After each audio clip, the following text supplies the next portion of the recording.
Noong 1989, 1,800 bayans, may isang bansa kung saan alam ng gobyerno ang bawat usapan mo, East Germany, ang pinakamalaking surveillance state sa kasaysayan ng mundo. Ang Stasi, ang kanilang secret police, ay may isang informant sa bawat tatlong mamamayan. Hindi mo alam kung sino ang pwedeng magtaksil sa iyo. Ang inyong kapitbahay, ang inyong kaibigan, minsan kahit ang inyong sariling pamilya. Ginagamit nila ang Zersetzung, psychological warfare na sirang-sira ang inyong buhay nang hindi kayo kukulungin. Biglang mababago ang mga gamit ninyo sa bahay, mababasa ang inyong mga liham. Ang mga kaibigan ninyo ay magiging galit sa inyo nang walang dahilan. May files sila sa 6 na milyong tao sa bansang may 17 milyong populasyon lamang.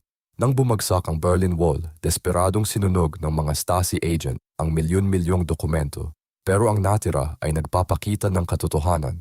Mga kapitbahay na sumira sa kapitbahay, mga pamilyang nagtaksil sa pamilya, isang lipunan kung saan nawala na ang tiwala.